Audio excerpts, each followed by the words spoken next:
there on the internet, you may have come across a few seemingly authoritative articles that criticise the CAGED system. In my view, the guys who have written these articles have actually done considerable damage to those guitarists seeking a better, more complete grasp of how the notes on the guitar fretboard are laid out. Once fully understood, it is easy to see how these attempts to knock the CAGED system are founded on an incomplete understanding either of what it is or of how it is best applied. In my role as a strong advocate of the CAGED system, I've decided to run a series of lessons dedicated to helping guitar students and some guitar teachers, it would seem, better understand the system. Here is the main thrust of my argument.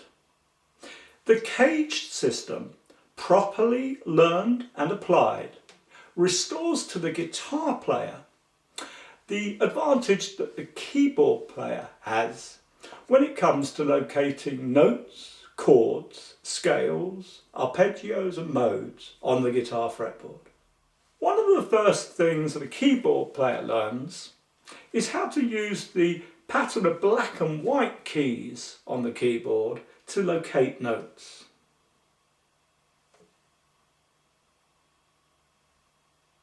For example, the note C can always be found just to the left of the group of two black notes. And this is true no matter how far up or down the keyboard you go. The same idea can then be applied to each of the other white notes on the keyboard. Each has a unique position relative to the grouping of black notes. The note D is always found between the group of two black notes. E always comes just after the group of two black notes. F is always found just before the group of three black notes, and so on. Compare this to how the notes are laid out on a guitar fretboard, and unless you have been initiated properly into the CAGED system, you'll find yourself about as well oriented as a cat in a tumble dryer.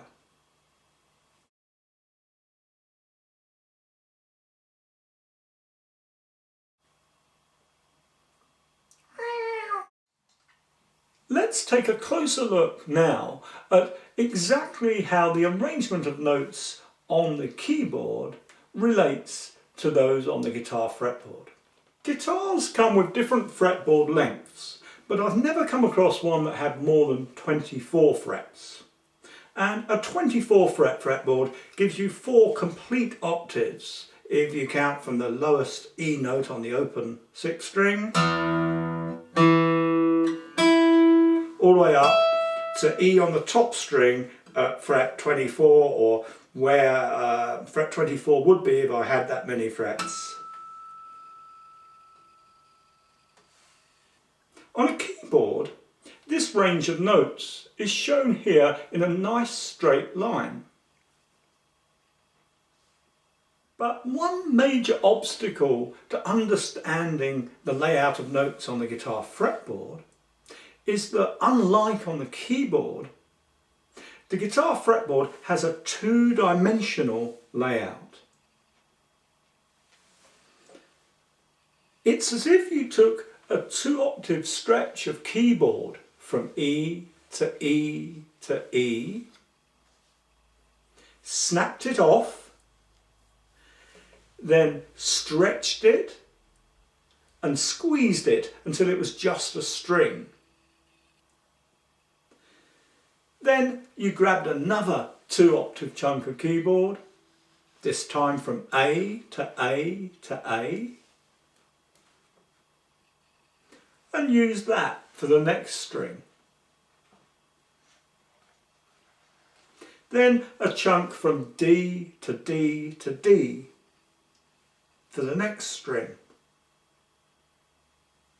G to G to G for the next one, then B to B to B. And finally, the top 2 octaves from E to E to E.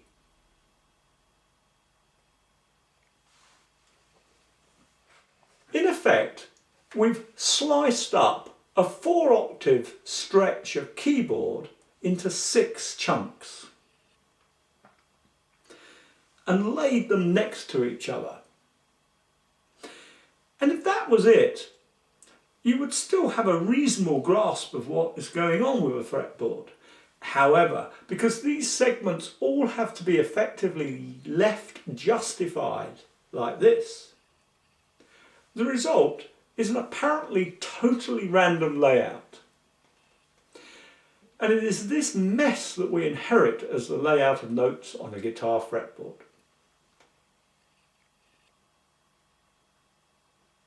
In the next soundbite, we'll look at how the caged system of fretboard orientation comes to our rescue and helps us out of this mess.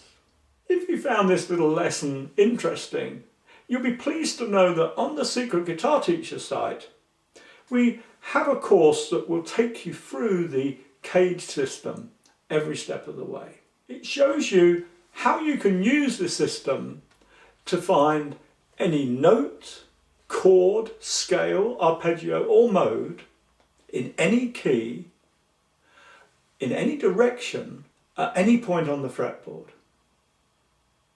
Depending on where you're viewing this video, you can access the site either from the link on the screen, from the link in the video description, or from the free tour button to the right of the video screen.